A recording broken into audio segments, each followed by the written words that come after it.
kamu tidak melukiskan gambar mereka? Generasi demi generasi diperdaya syaitan. Lukisan tidak cukup, mengapa tidak digambarkan? Dihidupkan sebagai patung. Dari lukisan dibina berhala, 5 insan soleh yang dimuliakan menjadi sembahan mereka. Siapakah insan-insan soleh yang mulia itu?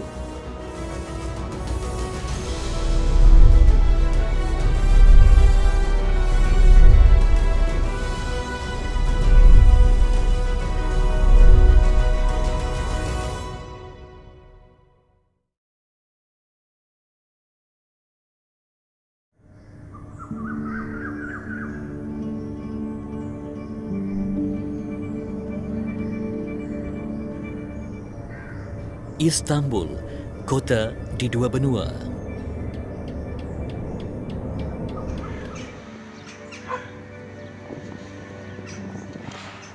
Hampir 16 juta orang mendiami kota metropolitan itu.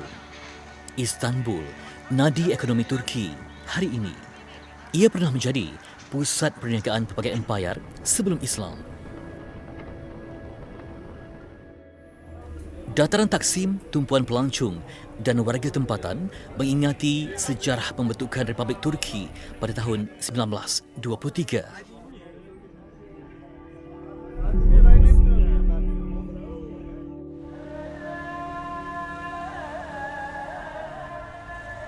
Setelah lebih 90 tahun terbentuknya Republik Turki, pemerintah hari ini membangun sebuah mercutan baru di puncak kota Istanbul.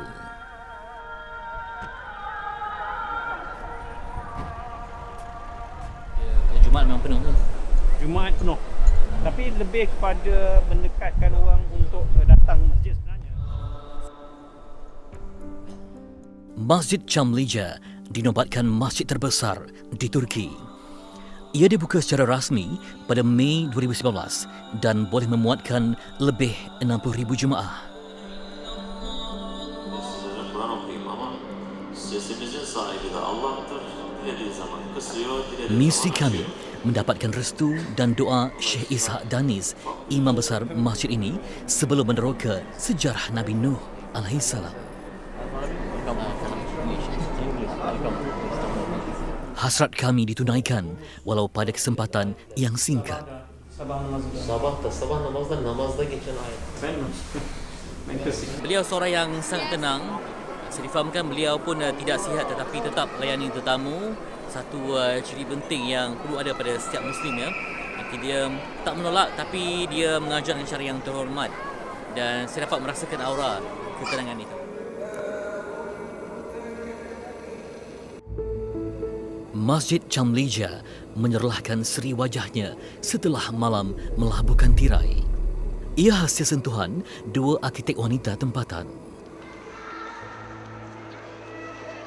Rekaan yang cukup hebat dan impresif termasuk 6 menara yang melambangkan 6 rukun iman iaitu pasti penting dalam kehidupan sebagai seorang Islam. Dan dapat saya perhatikan ada 4 menara yang berbeza dengan ketinggian 352 kaki.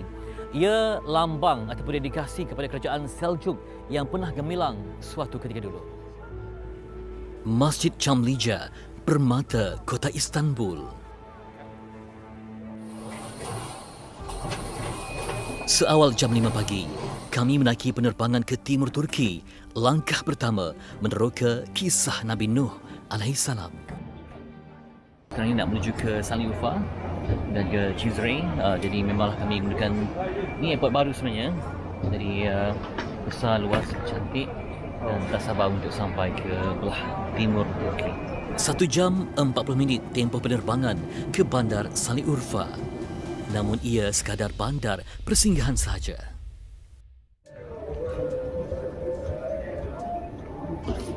Alhamdulillah selamat mendarat di Şanlıurfa. Dan kalau tengok peta, jaraknya 1000 km lebih. Alhamdulillah, selamat sampai. Perjalanan seterusnya menggunakan laluan darat. Sini kita punya kapten, bukan kapten, kita punya guide. di Shani Urfa, di Yaman, apa lagi? Jizre.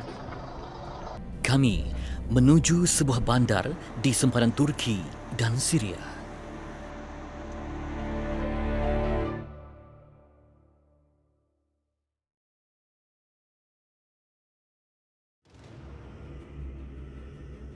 Sejarah merakamkan 1000 tahun selepas era Nabi Adam alaihissalam, manusia mula mensyirikkan Allah. Mereka generasi awal penyembah berhala. Lalu diutus Nabi Nuh alaihissalam sebagai rasul.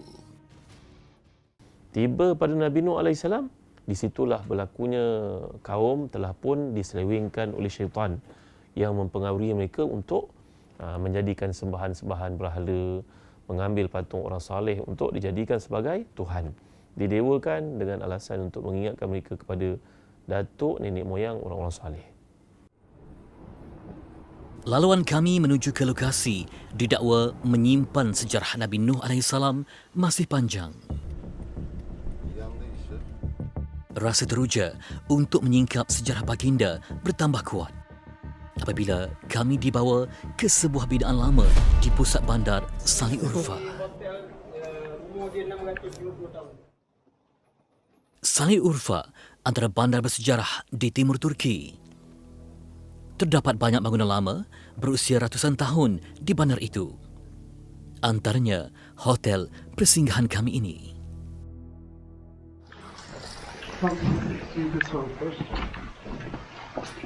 They didn't change it, and because some of the other one they break this half of them, they put the new building, but this one everything is original.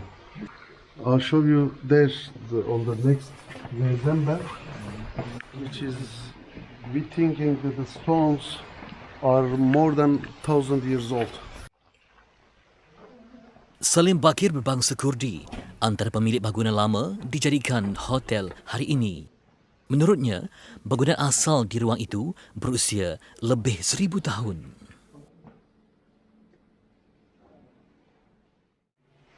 You can see the stone is different here and there. People are using this one with the name Zerzembe in Turkish, but original Zirzeba. Bangunan ini dah lama, dah lebih 600 tahun dan mereka baru memberikan suntikan baru kepada hotel ni lebih kurang sebulan je. Sebab itulah kalau musim panas sana luar 45 membakar kulit, tapi dalam ni dia lebih sejuk. Kalau sana sejuk, sini pun panas sikit. Binaan lama itu punya keistimewaan sendiri, tetapi ia dibina selepas era Nabi Nuh alaihissalam. Perjalanan diteruskan menuju bandar Jizre yang mengabadikan tinggalan baginda. Kami perlu tiba di Jizre sebelum matahari tenggelam agar dapat melepasi sekatan jalan oleh pihak tentera. Rupanya 4 jam baru sampai ke destinasi di Jizre. Jadi mujurlah kenderaan kami sangat selesa sebab barang pun banyak kan. Jadi insyaAllah selepas kita travel semalam pun balik kerja malam, kemudian pukul 5 pagi dah kena keluar. Ini pula travel hari yang menandakan. Tapi insyaAllah di perjalanan ni kami cuba dapatkan hasil yang terbaik. Kami difahamkan Nabi Nuh alaihissalam diutus selepas Nabi Adam dan Nabi Idris alaihissalam. Nabi Adam, salah seorang cucu Nabi Adam, Nabi Idris alaihissalam. Jadi mereka hidup pada zaman yang sama. Manakala Nabi Nuh datang, dikatakan dalam hadis Ibn Hibban dalam sahihnya, tempoh masa itu adalah sekitar 10 kurun. Jadi tempoh di antara Nabi Adam, Nabi Idris dengan Nabi Nuh, jarak masa mereka adalah 1000 tahun. 10 kurun. Dalam tempoh yang panjang itu, generasi selepas Nabi Adam alaihissalam diperdaya oleh syaitan agar melukis wajah insan-insan soleh dari datuk nenek moyang mereka. Keturunan Nabi Adam, mereka semuanya beriman kepada Allah SWT. Akidah mereka benar.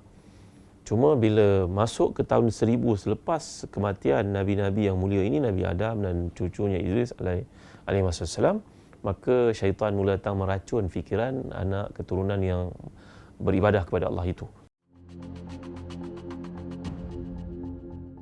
Dengan mengatakan kepada mereka, datuk nenek moyang kamu yang berada di antara Adam, Idris dengan tempoh sekarang ada yang saleh.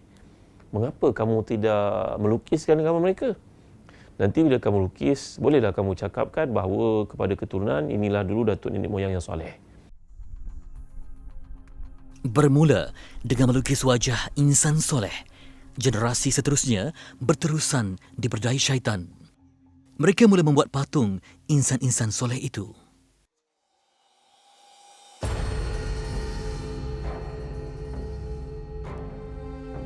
Kemudian bila telah lukis, datang yang berikutnya syaitan untuk menggoda, menipu dan menyesatkan lagi umat itu dengan mengatakan lukisan tidak cukup, mengapa tidak digambarkan, dihidupkan sebagai patung untuk dilihat tingginya, dilihat bagaimana tangannya.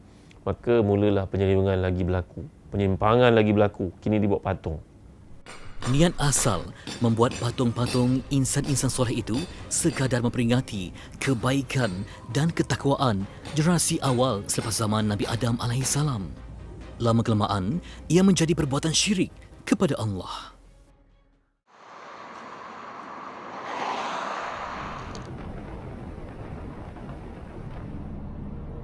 Separuh perjalanan ke Balat Jezre telah kami tempuhi. Pemandu kami, warga Turki berbangsa Kurdi, memaklumkan terdapat pos kawalan tentera yang bakal kami lalui. Bilemiyorsun, bir Kızıltepe'de olur. Belki orada olur. Dia kata ada 2-3 pos akan stop kita lah. Terbukti, kata-kata pemandu kami bukanlah gurauan. Kami berhenti di pos kawalan pertama.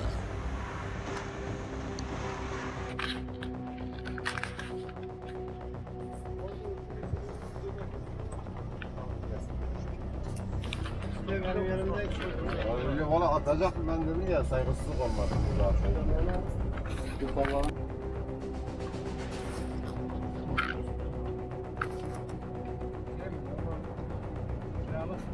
Kita akan syuting border dekat dengan border Syria dengan border Iraq. Kedudukan Jezre begitu hampir dengan sepadan Syria dan Iraq. Faktor utama kawalan keselamatan diperketatkan. Sınıra kaç sınıra? Sınır daha var işte, Nusaybin'e varmadan Kızıltepe'yi geçince görünür artık. Depan ni ada satu lagi border.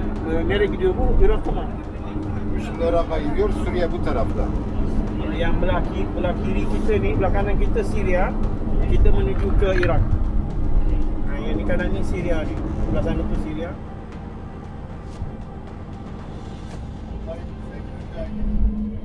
Kami masih dalam kenderaan sebab tadi yang saya menemukan 4 jam dan juga kawasan ini agak sensitif dan juga kawasan yang bukan sentiasa menjadi rebutan lah sebab ada sepadan dengan Syria, Iraq dan juga Turki. Memang kawasan yang memberikan perhatian penuh oleh pihak pentadbiran Turki di sini dan kami harus melalui protokol yang dilaksanakan sebelum dapat masuk ke kawasan Jezre ini. Jadi kami menyerahkan sepenuhnya kepada pemandu kami dan juga kepada pembantu untuk melancarkan perjalanan insya-Allah. Perjalanan semakin lancar setelah kami melalui pos kawalan yang kedua. Kini hanya tinggal satu pos kawalan sahaja sebelum kami tiba ke daerah Jezre.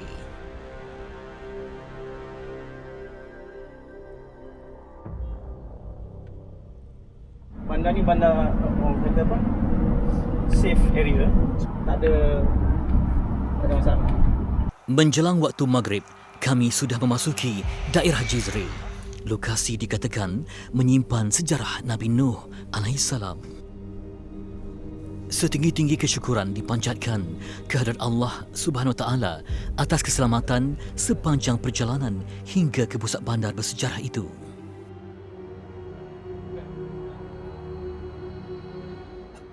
Alhamdulillah pukul 8 malam baru sampai di Jezre ini dan alhamdulillah dipermudahkan. Jadi di sepadan pun nampaknya mudah saja, tak cek banyak sangat.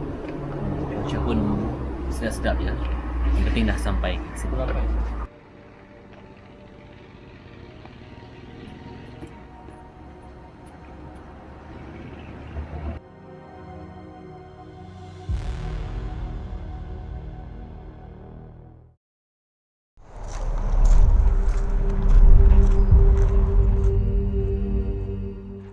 Jizre, bandar di perbatasan sempadan Syria dan Iraq. Bilangan penduduknya hampir 150,000 orang. Majoriti mereka berbangsa Kurdi. Buminya pula subur dengan pelbagai hasil tani.